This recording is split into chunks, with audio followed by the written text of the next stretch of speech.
하나님의 말씀 예레미야가 3장 26절 한 절 말씀을 같이 보겠습니다. 제가 갖고 있는 성경은 구약성경 1147면에 나와 있습니다. 구약성경 1147면 예레미야가 3장 26절을 한 절을 같이 봉독하겠습니다. 사람이 여호와의 구원을 바라고 잠잠히 기다림이 좋도다.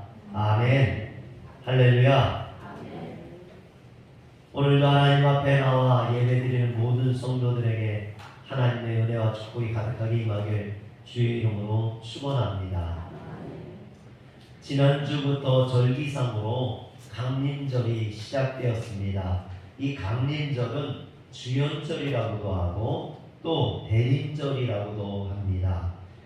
절기상으로 보면 이 강림절을 기점으로 해서 새해가 시작된 거예요. 이미 새로운 절기가 시작된 겁니다. 이 강림절은요 11월 30일을 기준으로 해서 가까운 주일부터 시작해서 성탄절 전 4주간을 강림절 주간입니다. 이 기간은 그리스도의 탄생을 기념하기 위해 준비하는 기간으로서 예수 그리스도의 탄생과 다시 오실 그 재림의 주님을 기다리는 그 기쁨의 절기입니다. 그래서 강림절은요 기다림의 절기라고 할 수 있어요. 한번 따라합시다. 기다림의 절기, 기다림의 절기. 여러분, 사랑하는 사람을 기다리는 그 기다림이 얼마나 설레고 기쁘고 그렇습니까? 오늘 우리가 주님을 기다리니 그와 같아야 될 줄 믿으시길 바랍니다. 사실 성경의 핵심은요 기다림이에요. 여러분, 구약이 오실 메시아를 기다리는 말씀이잖아요. 그래서 이사야 9장 6절에 보면 이는 한 아기가 우리에게 낳고 한 아들을 우리에게 주신 바 되었는데 그의 어깨는 정사를 메었고 그의 이름은 기묘자라 모사라 전능하신 하나님이라 영존하신 아버지라 평강의 왕이라 할 것입니다. 이렇게 메시아를 주시겠다는 예언이 선지자를 통해서 이스라엘 백성들에게 주어졌습니다. 그래서 이스라엘 백성들은 메시아를 기대하고 소망했었죠. 여러분, 그들이 얼마나 소망했는지 시편 130편 6절에 보면 파수꾼이 아침을 기다림보다 내 영혼이 주를 더 기다리나니 참으로 파수꾼이 아침을 기다림보다 더하도다 했어요. 이처럼 갈망하는 마음으로 메시아를 기다렸다라는 것입니다. 또 신약 성경은요 그런 기다리던 예수님, 기다리던 메시아가 오셨는데 그 메시아가 누구냐? 예수 그리스도라는 거죠. 그 예수님이 오셔서 그 구약의 예언을 모두 다 성취하시고 또 십자가에 못 박혀 죽으시고 십자가에서 못 박혀 죽으신 후에 부활하시고 승천하셨어요. 예수님께서 승천하시면서 뭐라고 하셨냐면 사도행전 1장 11절에 보니까 이르되 갈릴리 사람들아 어찌하여 서서 하늘을 쳐다보느냐 너희 가운데 하늘로 올라가시니 예수는 하늘로 가심을 본 그대로 오시리라 하였느니라. 그 예수님께서 승천하셨을 뿐만 아니라 다시 오신다라는 거예요. 그래서 여러분 성경의 맨 끝인 요한계시록 22장 20절에 보면 뭐라고 합니까? 아멘 주 예수여 어서 오시옵소서. 여러분, 이런 기대와 소망으로 우리는 살아야 될 줄 믿으시길 바랍니다. 주님께서는요 그런데 그러면은 예수님이 계시다가 하늘에 승천하셨고 다시 오시려고 그 텀이 있잖아요. 그 빈 공간, 그 시간들은 그냥 우리를 내버려 두셨느냐? 그렇지 않죠. 우리에게 무엇을 기다려야겠습니까? 성령님을 기다려야겠죠. 사도행전 1장 4절에 보면 사도와 함께 모이사 그들에게 분부하여 이르시되 예루살렘을 떠나지 말고 내게서 들은 바 아버지께서 약속하신 것을 기다리라. 사랑하는 성도 여러분, 신앙은 그래서 기다림이에요. 기다림. 신앙은 기다림입니다. 주님을 기다리는 거예요. 성령님이 오심을 기다리는 겁니다. 이처럼 우리는 기다리도록 약속을 받았습니다. 그래서 기다림은요 마치 믿음과 같아요. 여러분 바울이 믿음에 대해서 히브리서 11장 1절에 뭐라고 말했습니까? 믿음은 바라는 듯 것들의 실상이요 보이지 않는 것들의 증거니 그랬습니다. 믿음은 보이지 않는다는 거예요. 그러나 이미 그것을 바라고 소망하는 사람에게 이미 이루어지고 있다는 거죠. 그리고 그것을 현실로 이루어낸다라는 겁니다. 근데 기다림도 마찬가지입니다. 기다리는 것은 아직 이루어지지 않았다는 거예요. 기다린다는 건 아직 오지 않은 거예요. 그렇지만 기다리는 사람 마음속에는 이미 그것을 마음에 품고 있는 겁니다. 그것을 품고 그것을 소망하다 보니까 그것을 끌어당기게 되는 거죠. 바라는 것들의 실상이 되는 거예요.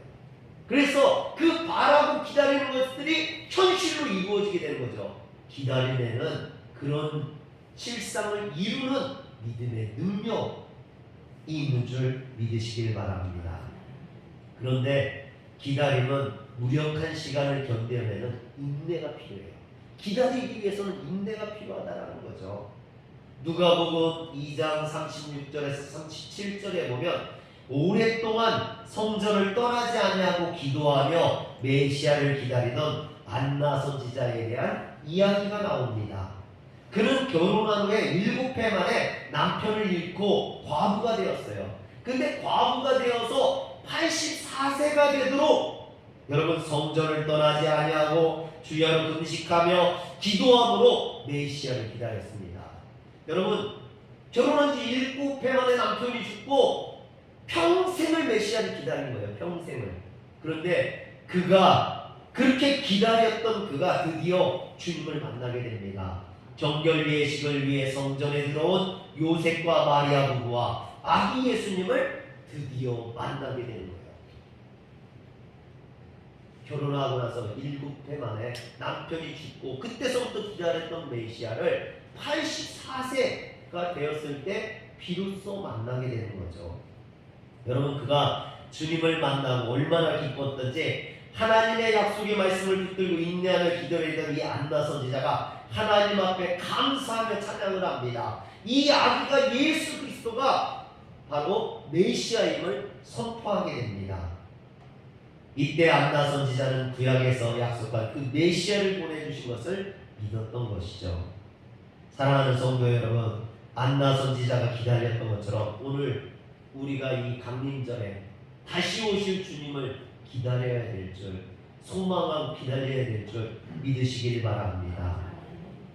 그러나 우리가 세상을 살아가면서요, 이 다시 오실 예수님을 기다린다는 것이 쉽지만 않습니다. 왜냐하면 세상이 우리를 기다리게 그냥 놔두지 않아요. 오늘 우리가 사는 세상은요, 참 빠르게 움직이는, 빠르게 흘러가는 세상입니다. 속도, 스피드, 이것이 관건인 세상이죠. 여러분 너무나 빠르게 변하고 빠르게 움직이기 때문에 그래서 조금만 머뭇거리거나 늦장을 부리면 어느새 뒤처져 버리게 됩니다. 그래서 빠른 것이 가치가 되어버렸어요.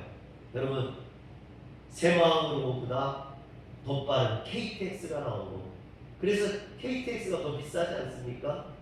여러분 택배보다 퀵서비스 더 빠른 거 그게 더 비싸요. 사람들도요 일처리가 빠른 사람이 능력 있는 사람으로 대접받습니다. 옛날에는 적자생존이라 해가지고 환경에 잘 적응하는 사람들이 살아남았어요. 근데 지금은 빠른 것이 생존입니다. 빠른 사람들이 살아남는다라는 거죠. 예전에는 품질 경쟁을 했잖아요. 어떤 게 품질이 좋으냐. 그러나 지금은요 빠른 걸 경쟁합니다. 속도를 경쟁하죠. 빠른 사람만이 살아남을 수 있습니다. 그래서 그런지 이런 빠른 것이 이런 어떤 생명을 좌지우지하는 이런 시대에서 살아가는 사람들에게 나타나는 현상이 두 가지가 있어요.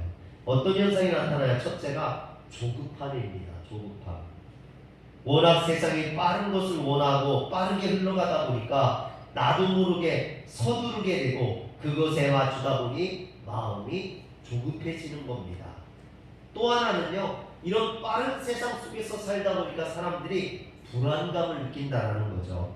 모든 것이 빠르게 움직이다 보니 나 혼자 그 속에서 뒤처지지 않을까, 낙오되지는 않을까, 그 마음이 불안한 겁니다. 그래서 공황장애가 오고 또는 여러 가지 정신적인 문제가 생기고 이런 것들이 다 그 마음이 불안하기 때문이죠.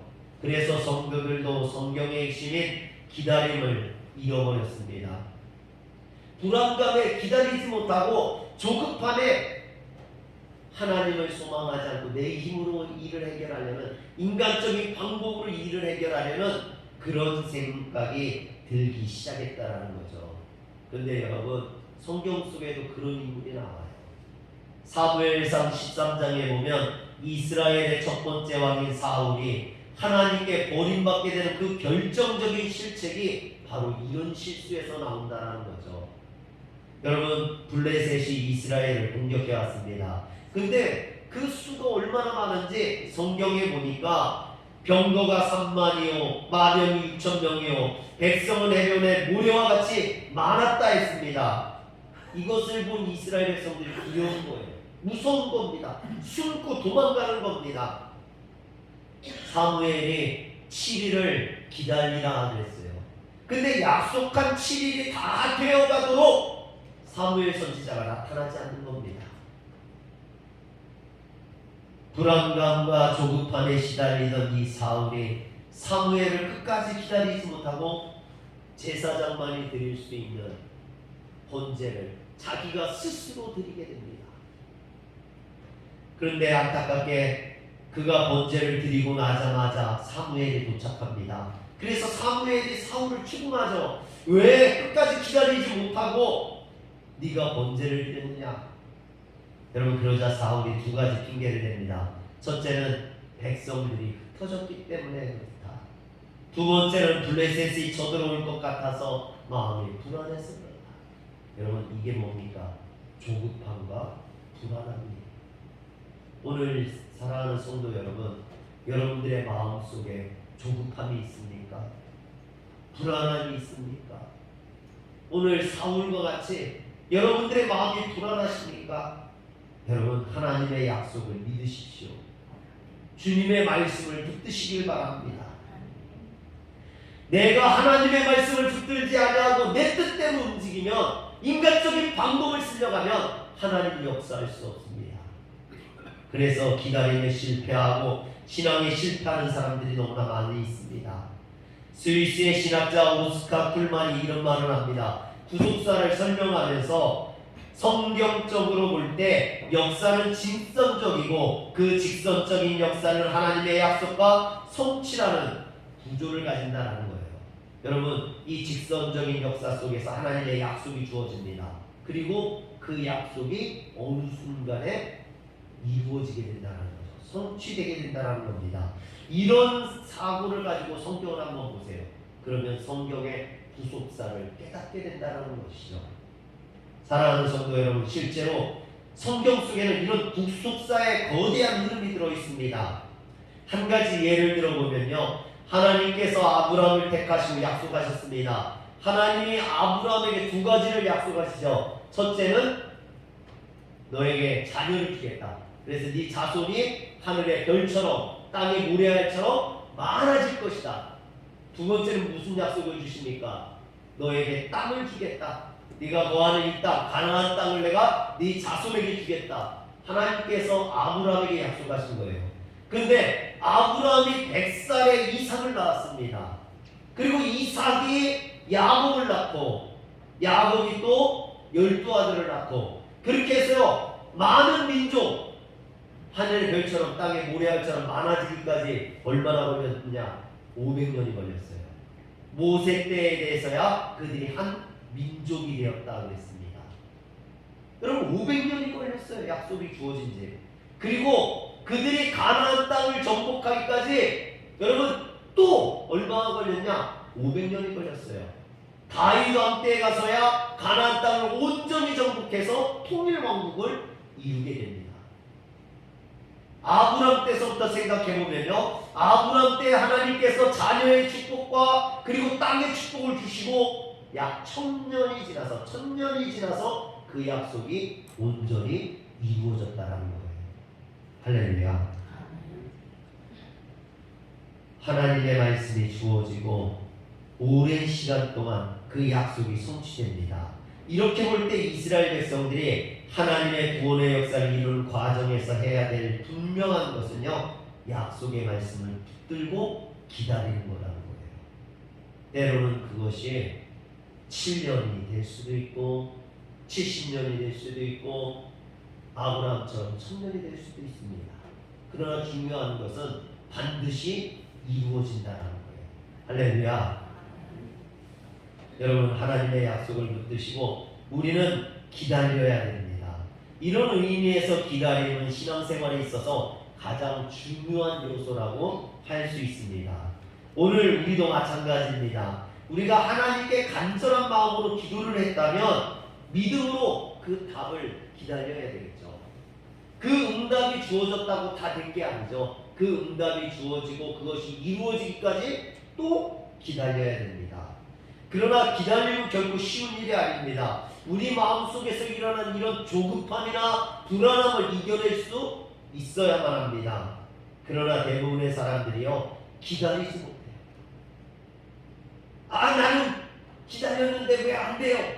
여러분, 그것은 내 기준에서 기다린 거고요. 여러분, 하나님이 주시기까지 기다려야죠. 하나님 때까지 기다려야죠. 내 기준으로 기다리면 안 돼요. 내 기준을 조금 기다리다가 더 이상 못 참겠어, 못 기다리겠어 그러죠. 그래서 도망가는 사람들도 많습니다. 여러분, 끝까지 기다리시길 바랍니다. 기다림은 그래서 힘들고 고통스럽지만 그 기다림의 결과는요, 너무나 크고 복되다라는 것입니다.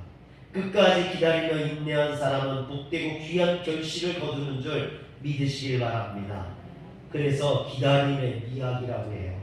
비록 기다림의 과정에서 고난은 있지만 그 고난은 헛된 고난이 아니라 의미 있는 고난이며 복을 잉태하는 고난이기에 기다리는 자는 열매를 얻게 될 것이고 복을 받아 누리게 된다라는 것입니다. 제가요, 한 목사님이 토마토를 키우면서 그 깨달은 것에 대해서 쓴 글을 본 적이 있어요. 제가 너무 이렇게 감명 깊게 봤던 글인데, 이 목사님이 이제 토마토를 키우게 된 이유가 뭐냐면 2019년이죠. 2019년에 유행한 드라마가 있어요. 사랑의 불시착이라고. 그 드라마에 보면은 여자 주인공인 손예진이 남자 주인공인 현빈에게 토마토를 선물해요. 토마토 묘종을 선물하면서 이걸 키우라고 그래요. 그래가지고 그때 한참 이 토마토 주는 게 유행이었대요. 그래서 이 목사님도 교회에 있는데 오늘 성도님이 찾아온 거예요. 성도님이 화분에다가 토마토 묘종을 하나 심어가지고 와가지고, 목사님 요즘 이거 주는 게 유행이래요. 그러면서 목사님 이거 좀 한번 키워보세요. 그리고 토마토 이 묘종을 가져온 거예요.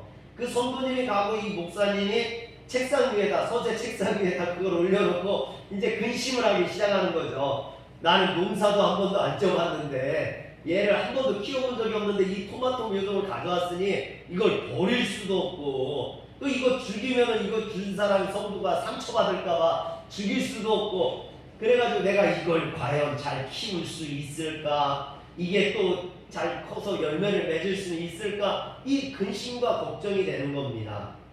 그래도 어떡합니까? 주신 거니까 생명을 죽일 수 없으니까 이제 정성을 다해서 이제 돌봤는 거죠. 물도 주고 기둥도 세워주고. 그래서 이 토마토 묘종이 잘 자라더래요. 잘 자라더니 3달이 되니까 이 꽃이 피더라는 거예요. 그리고 열매가 맺고 4달째 되니까 따먹을 만한 열매가 되더라는 거죠. 그러면서 이 목사님이 그럽니다. 토마토를 먹기까지 4달의 수고와 기다림이 있었는데 토마토 열매 하나가 얼마나 귀한지를 본인이 그렇게서 깨닫게 되었다라는 것입니다. 이것이 기다림이에요. 여러분, 열매를 얻기를 원한다면 그 열매가 있기까지, 열리고 있기까지 기다릴 수 있어야만 합니다. 하나님께서 우리에게 이런 기다림을 기다리도록 훈련하고 계시다라는 것이죠. 그런데 목사님은 토마토를 키우면서 이렇게 이제 느낀 것들을 이렇게 정리하면서 세 가지를 말씀해요. 믿음의 성수, 인내의 연단, 희망의 꿈. 제가 보면서요, 참 목사는 어쩔 수 없다. 이 토마토 하나 키우는 것도 그냥 키우는 게 아니라 거기에서 뭐 이제 자기가 느낀 것들을 하면서 믿음의 성수, 뭐 인내의 연단, 희망의 꿈, 이 세 가지를 깨닫게 되었다고 하는데, 저는요 그것이 기다림을 통해서 우리가 배우고 얻게 되는 기다림의 열매, 기다림의 축복이 아닌가 생각합니다. 사랑하는 성도 여러분, 기다림을 통해서 우리는 믿음의 성숙을 이루게 됩니다. 한번 따라합시다. 믿음의 성숙. 믿음의 성숙. 목사님이요 토마토를 키우면서 처음에 잘 키울 수 있을까, 열매를 맺을 수 있을까 하면서 반신반의했었는데, 그것이 자라고 꽃이 피고 열매를 맺는 것을 보면서 나도 할 수 있구나, 나도 하면 되는구나, 이런 것을 깨닫게 되었다는 거죠. 믿음을 갖게 되었다는 것입니다. 이처럼 하나님께서는 우리에게 기다리게 하시면서 우리를 연단하시고 우리의 믿음을 더욱더 굳건하게 하신다라는 겁니다. 출애굽한 이스라엘 백성들이 가나안 땅에 이르렀을 때, 여러분 가나안 땅을 이렇게 바라보게 됩니다. 근데 문제가 생겼어요. 어떤 문제가 생겼냐면, 거기까지 인도해 온 모세가 죽은 거예요. 죽게 된 거예요. 그들을 인도했던 모세가 죽게 되니까 이제 모세의 뒤를 이어서 하나님께서 누구를 세우시냐면 여호수아를 세우셔요. 근데 여호수아가 이제 큰 걱정이 생긴 겁니다. 왜냐하면 그들의 민족의 지도자, 가장 역사상 가장 위대한 모세 같은 지도자가 인도했어도 이스라엘 백성들이 늘 불평하고 원망하고 우상을 섬기고 그랬었는데, 이 모세가 죽고 자기가 모세의 수종과 같은 여호수아가 이제 지도자가 되었으니 이스라엘 백성들이 과연 내 말을 들을까, 따라올까, 이런 걱정이 되고 염려가 되는 거죠. 또 여러분, 이제 가나안 땅에 들어가야 돼요. 근데 가나안 땅이 아무도 살지 않는 땅이 아니에요. 그 땅에는 이미 가나안 족속들이 다 성을 짓고 차지하고 군락을 이루고 살고 있습니다. 그렇다면 그들과 전쟁해서 그 땅을 뺏어야 되는데, 내가 이스라엘 백성들을 이끌고 들어가서 그 성을 짓고 살고 있는 이 가나안 족속들, 여호수아는 이미 가서 봤거든요. 그들이 용맹한 사람들이고, 그들이 전쟁에 능한 사람들이고, 그들이 큰 사람들이라는 것을 봤거든요. 그들과 전쟁에서 그 땅을 차지해야 되는데, 과연 내가 이런 업적을 이룰 수 있을까 걱정하고 염려하고 두려웠던 겁니다. 이때 하나님께서 여호수아에게 말씀하셔요. 여러분, 어떤 말씀을 주냐면 여호수아 1장 5절에서 6절에 보니까, 내가 모세와 함께 있었던 것 같이 너와 함께 있을 것이니라. 내가 너를 떠나지 아니하며 버리지 아니하리니 강하고 담대하라. 너는 내가 그들의 조상에게 맹세하여 그들에게 주리라 한 땅을 이 백성에게 차지하게 하리라. 여러분, 강하고 담대하라. 한번 우리 옆에 사람에게 얘기해 줍시다. 강하고 담대하시길 바랍니다. 강하고 담대하시길 바랍니다. 사랑하는 성도 여러분, 강하고 담대하세요. 두려워하지 마세요. 놀라지 마세요. 떨지 마세요. 여러분, 여호수아가 얼마나 두려워했으면요, 하나님께서 강하고 담대하라는 말씀을 한 번만 한 게 아니에요. 6절에서 7절에서 9절에서 연거푸 3번이나 너는 두려워하지 말라, 놀라지 말라, 떨지 말라, 강하고 담대하라, 내가 너와 함께하리라 3번이나 말씀해 주십니다. 사랑하는 성도 여러분, 우리는 약속의 말씀을 붙들어야 됩니다. 여호수아도 두렵고 무섭고 떨렸지만 하나님이 강하고 담대하라, 내가 너와 함께하리라 말씀하셨을 때 그 약속의 말씀을 붙들었어요. 그리고 더 이상 두려워하지 않고 떨지 않고 하나님의 말씀대로 나갑니다. 그래서 여호수아 6장에 보면 이스라엘 백성들이 가나안 땅에 들어가서 첫 전쟁을 치를 때 그 성이 누구냐? 여리고성이에요. 여리고성. 근데 이 여리고성은요, 난공불락의 요새입니다.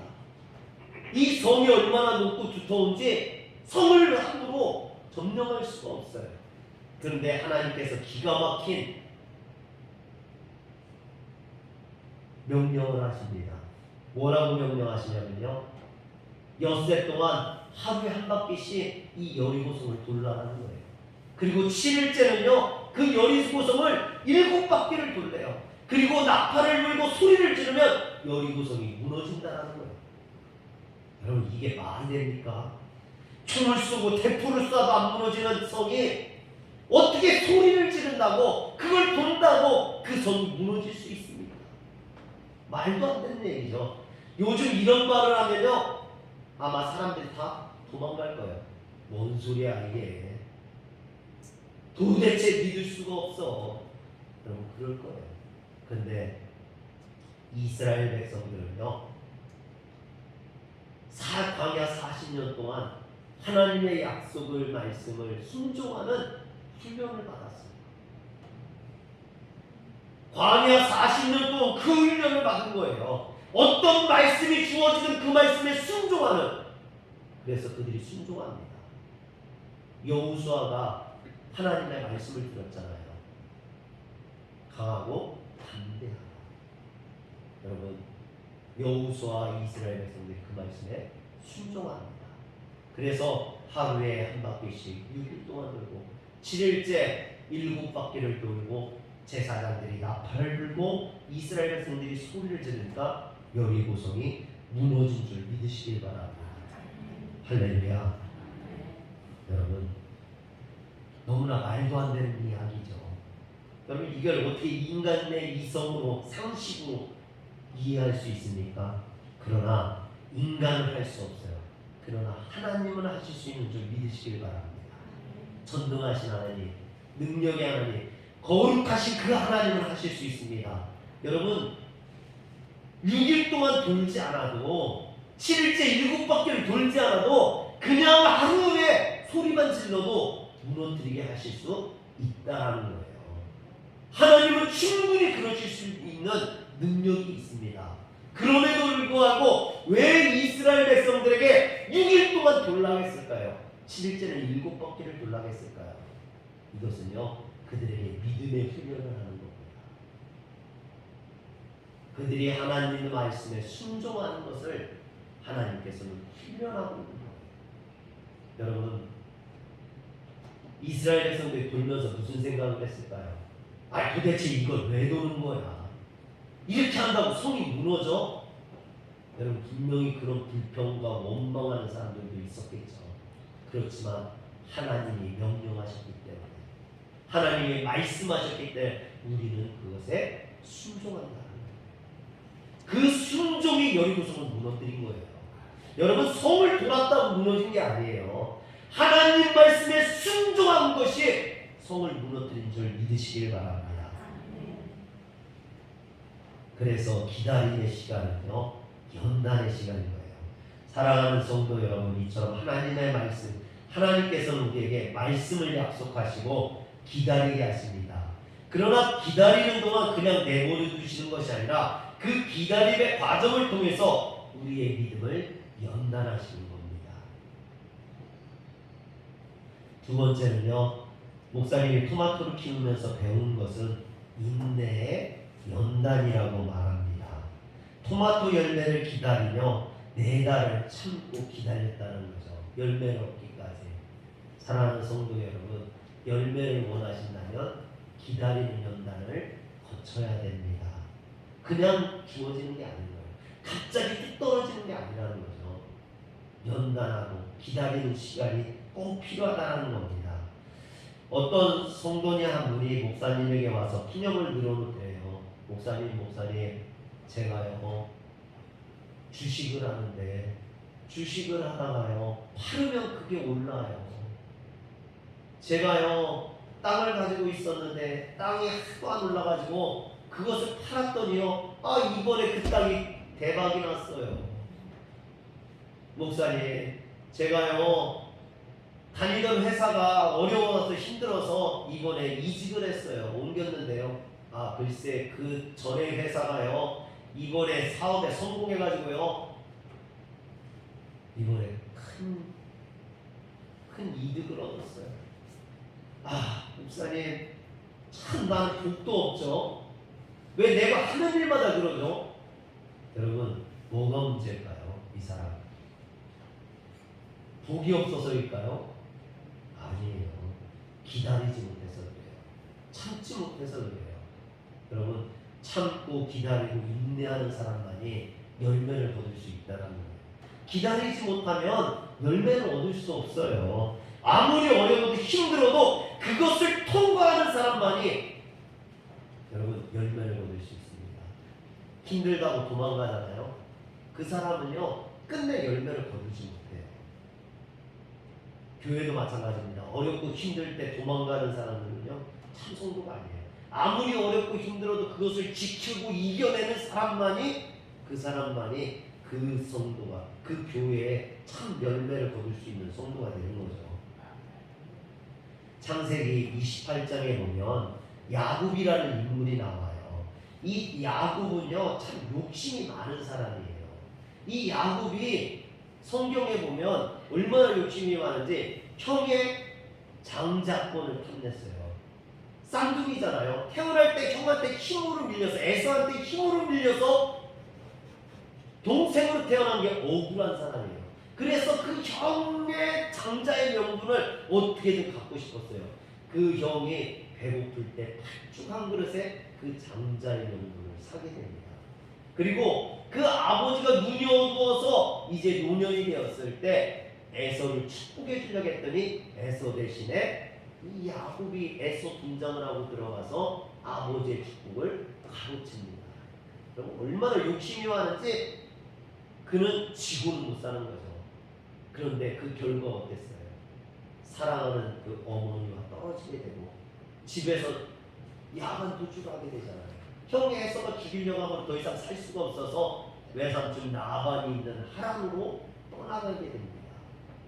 여러분, 아버지를 속이고 형을 속이는 어떻게 보면 페류나 같은 그런 욕심 많은 이 야곱이 이스라엘이 되는 과정을 보면요 하나님께서 그를 훈련하셔요. 어떤 훈련을 시키시냐? 이 야곱보다 더한 사람에게 보내셔요. 외삼촌 라반은 이 야곱보다 더한 사기꾼이에요. 여러분, 야곱에게 라헬을 주겠다고 7년을 일을 시켰어요. 그리고 첫날 밤에 라헬이 아니라 레아를 드디어 보냈잖아요.